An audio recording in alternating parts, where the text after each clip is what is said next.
Nakahanda na ba ang fruit salad nyo mamayang Noche Buena? Pero ang bida nating lola, ang ilang sahog sa fruit salad, hindi niya inihahanda. Kundi, ginawa pa niya ang pamilya.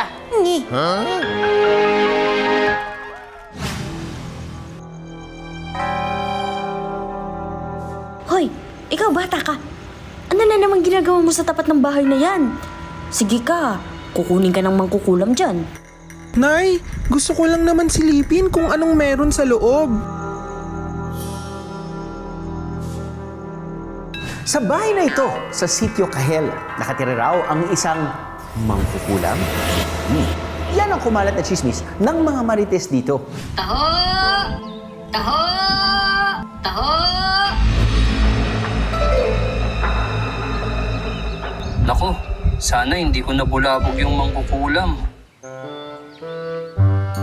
Lingid sa kaalaman ng maraming residente, isang magandang hardin ang nakatago dito. Nakapagmamayari ng ubod ng sungit na si Lola Glo. Hoy, umalis kayo rito. Lumayo kayo sa hardin ko.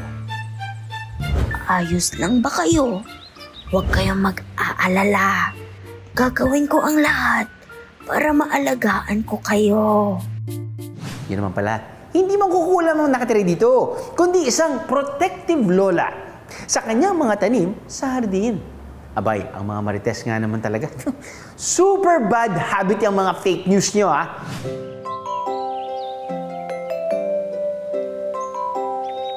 Habang nabubuhay ako, walang mananakit sa inyo. May tatlong espesyal na prutas si Lola Glo. Melon, apple, koko. Sana huwag niyong kalimutan na mahal kayo ng Lola Glo. Uminom muna kayo ng tubig at baka kayo'y nauuhaw na. Huwag kayong magsawang mamunga pa ha. Pero isang gabi, may mga magnanakaw na sumalakay sa hardin ni Lola Glo. Pare, pitasin mo lahat. Ubusin natin ang tanim niyang mangkukulam. Huwag kang maingay. Baka magising yung matanda. Oh no! Lola Glo! Wake up!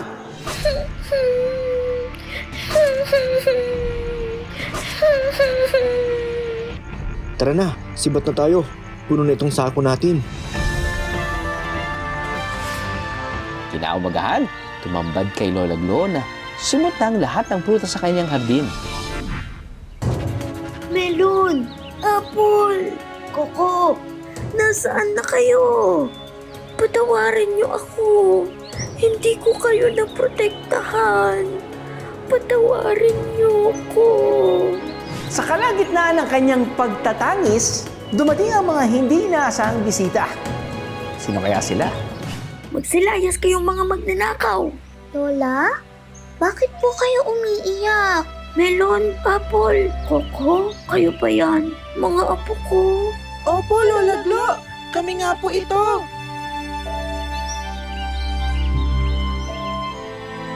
Lola Glo, ngayong nandito na po kami, wala na pong mananakit sa inyo. Mahal na mahal ko kayo. Melon, apple, koko. Nay, patawarin niyo po sana ako. Pangako po, sasamahan na namin kayo at hindi nahahayaang mag-isa. Matagal na kitang pinatawad, anak. Bukas ang aking tahanan para sa iyo at sa mga apo ko. Muling binuksan ni Lola Glo ang kanyang tahanan at maging ang puso para sa pagpapatawad.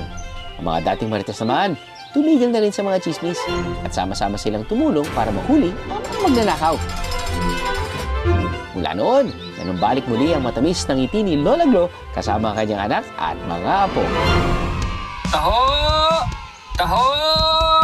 Taho! Taho! Pabili ng tao.